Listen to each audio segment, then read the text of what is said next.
সকলোৱে জানো যে হিমন্ত বিশ্ব শৰ্মা এইখন ৰাজ্যৰ সমাজ সংস্কৃতি ৰাজনীতিৰ লগত আশৈশৱ জড়িত হৈ আছে। গৌৰৱ গগৈক এটাই কথা ক'ব বিচাৰিছোঁ, তেওঁ যেতিয়া হয়তো ইটালিয়ান বা আমেৰিকান টিভি চেনেলত চিৰিয়েল চাইছিল, যিটো বয়সত কাৰ্টুন চাই আছিল, সেইটো বয়সত কিন্তু ডক্টৰ হিমন্ত বিশ্ব শৰ্মাই অসমৰ আটাইতকৈ জনপ্ৰিয় এখন ছবি ককাদেউতা নাতি হাতীৰ তেওঁ এগৰাকী শিশু নায়ক আছিল। সংস্কৃতিৰ লগত তেওঁ হঠাৎ পেট্ৰি উঠে, আজি হঠাৎ জিন্দাবাদ দিয়া মানুহ নহয়। তেওঁ হয়তো আজিলৈকে অসমীয়া চিৰিয়েল চাই পোৱা নাই, কিন্তু পাপনিকো সংবাদ প্ৰযোজনা কৰিছিল ৯০ৰ দশকতে ডক্টৰ হিমন্ত বিশ্ব শৰ্মাই। তেওঁ যেতিয়া আমাৰ ৰাজপুত্ৰ গৌৰৱ গগৈয়ে যেতিয়া হয়তো বিলাতৰ বিভিন্ন ঠাইত ফুৰিছিল, তেওঁলোকতো সম্ভ্ৰান্ত মানুহ, সেই সময়ত কিন্তু ডক্টৰ হিমন্ত বিশ্ব শৰ্মা সেই বয়সত গুৱাহাটী ছাত্ৰ সন্থাৰ তেতিয়াৰ দিনতেই ছাত্ৰ সন্থাৰ সভাপতি আছিল, মাত্ৰ ক্লাছ 8-7তে।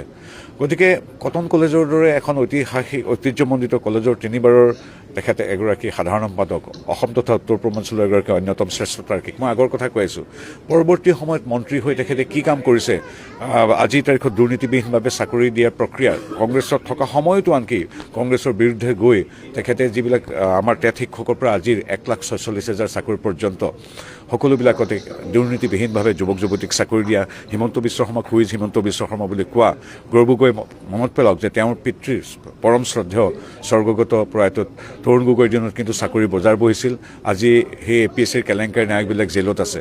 তেওঁলোকৰ দিনত হুইজ গৌৰৱ গগৈ যি হিমন্ত বিশ্ব শৰ্মাক হুইজ হিমন্ত বিশ্ব শৰ্মা বুলি কৈছে, তেওঁৰ দিনত কিন্তু গড়ৰ হত্যা শূন্য, কিন্তু তেওঁৰ কাষত থকা ৰকিবুল হুছেইন বা তেওঁৰ পিতৃ তৰুণ গগৈৰ দিনত প্ৰতি সপ্তাহত গড়ৰ হত্যা হৈছিল। আগতে প্ৰতি সপ্তাহত প্ৰতি মাহত আমি উগ্ৰপন্থীৰ গুলীত মানুহৰ মৃত্যু হোৱা দেখিছিলোঁ, কিন্তু আজিৰ তাৰিখত হুইজ হিমন্ত বিশ্ব শৰ্মা বুলি কোৱা গৌৰৱ গগৈ প্ৰশ্নত মানুহজনৰ এই দিনটোত আজিৰ তাৰিখত এজনো উগ্ৰপন্থীৰ গুলীত মৃত্যু হোৱা নাই। হুইজ হিমন্ত বিশ্ব শৰ্মা বুলি কোৱা মানুহজনৰ দিনত 5,18,000 কোটিৰ বিনিয়োগ হৈছে, ছেমি কণ্ডাক্টৰ হৈছে, কিন্তু তেখেতৰ পিতৃ দেউতাৰ দিনত কিন্তু ইয়াৰ পৰা বহুত ব্যৱসায়ীয়ে উগ্ৰপন্থীৰ ভয়ত কালি টোপোলা মাৰি বাহিৰলৈ গুচি যাবলগীয়া হৈছিল। গতিকে প্ৰশ্ন কৰাৰ আগতে নিজৰ যিটো কাছৰ ঘৰটো চাই লওক।